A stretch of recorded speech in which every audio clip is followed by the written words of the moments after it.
would have to be done. It's not as if you just come in, I'll say I'm from Niger Delta, I need a refinery license. It doesn't work that way. There are ways that you have to, there are steps that needs to be fulfilled before a person can get it. But I believe, because the acting president promised this, and of course, with the full knowledge of Mr. President, I believe efforts should be geared towards ensuring that this is fulfilled. The $1 billion environmental cleanup is still there. I don't know. What, the Ogoni cleanup? Yeah, that is money that is being pumped. Nothing has happened yet. No, I won't say nothing has happened. Because we just heard some agitation that they were stuck at an administrative stage. They're not deployed to the site. No, you see, if they are stuck in, with what the people administration want to see, proceedings, they want them to go past that stage and get the work started, because they don't know what will happen come 2019. Well, again, I can assure you that I'm not speaking for the government. I don't work for them. But from the things I read in the papers, the efforts that we see, I believe these things are not things you just go to the market, pick up, and implement. Yes, but Mr. 2 years, the APC assured us that there will be some huge improvement in the power sector. And today, what would you say to those who say, we're not better than we were when the PDP was in power? Well, again, I believe you've been following what is going on in terms of the budget delays and all that. Are we blaming the power sector again on the budget? No. Look at it this way. You still have to pay. You still have to pay for these things. You have to do importation. You have to. What GE is doing, I believe the government is partnering with GE now to ensure that these things are improved upon. When you look at it, even at the PDP, during the PDP regime, people still blamed the issue of power on PDP. Now, before you are able to move gas to the thermal stations, that has been a major problem. The pipelines have been broken. Didn't the APC know that before they promised us there was going to be huge improvement? Well, again, the intention of the APC is to ensure that we get electricity, we get light in Nigeria. The intention is that life is improved for everybody, and they're working at it. Because I believe that if it's a question of, you are talking of PDP in power for how many years?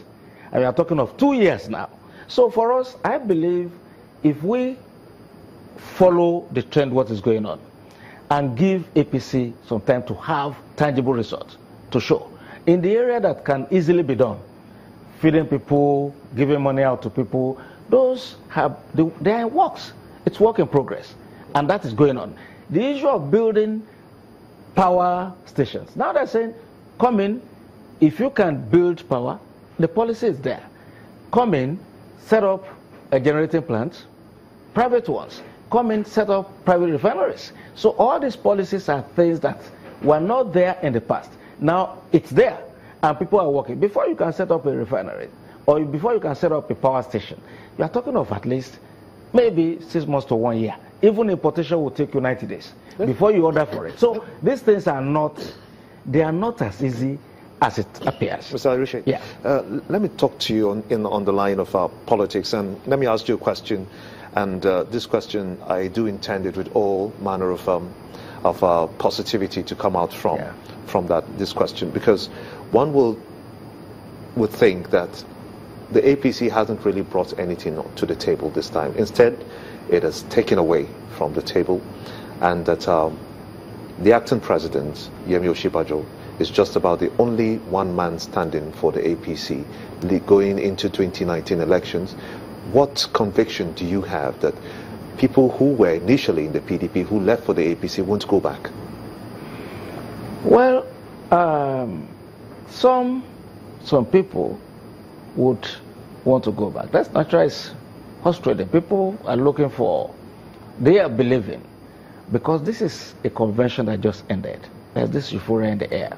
So by the time APC, don't forget, there are still millions of people under the employment, and they believe, okay, the government is doing something. At the federal level, you will see that we have having some changes, that the APC has not brought anything to the table, I beg to disagree. When you look at it, in this country, do you honestly believe that the way we were going, that this nation is going to survive based on the level of corruption that we had, the things that we are reading in the newspapers, which are not fabricated?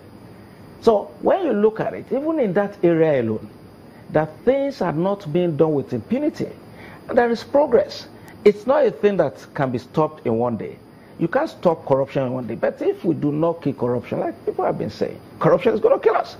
If we believe that, okay, it's business as usual, I take mine, you take yours, you know. Do you think there's more corruption now or less corruption? No, of course, I believe there is less corruption now, certainly. Because, I mean... But people say that you look at the case of the SGF and you look at the case of the NIA boss and then so many other cases that have not really been concluded up to this time, and your party is still in power. That leaves so much to be desired in the war against corruption, don't you think? The SGF and the NIA boss? Yes.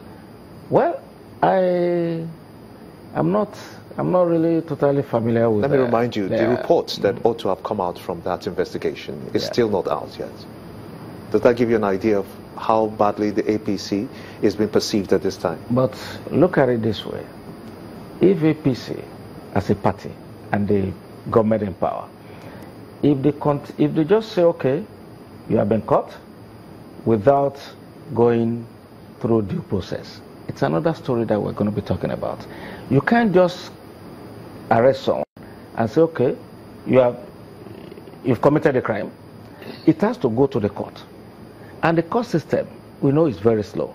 So, and the attempt to sanitize the court system, of course, we have comments, different comments, those agreeing, those disagreeing. So this country it's a very complex nation. Can the APC handle the complexity of this country? Of course, nobody has been able to handle it 100%, but they are working at it. I believe the pace might not be what it should have been, because anytime you look at it politically, I think the acting president is very understanding of the situation and is in a very complex situation. The president is there, and you know he has his own loyalists. If the acting president all of a sudden decides to be a brash person and start taking actions, the kind of repercussion, political repercussion. What kind of actions are you talking about? Now, for example, there's still a lot of board spending. So if all of a sudden he announces all of them, or he changes his ministers, which he has the powers to do, you look at it that, okay, what is going on? Is this man trying to take over and all that? So you know Nigeria is a very complex. Look at the maturity with which you're talking about what, the infighting and the politicking within your party? The fact that the president is not too well, it's improving now. I understand it's going to be coming back anytime soon. It has affected a number of stuff. But that you can't use that as a basis of measuring the performance of the APC. If talking about performance, if we were to run a poll now, do you think that the APC will score 50%, for instance, or say 51% in your performance, judged by Nigerians? Do you think you're doing a better job than the previous administration? As far as I'm concerned, I believe the policies are in the right direction. First of all, you've been in this country for long. How many times have you had a judge facing corruption charges, even in the public, been tried?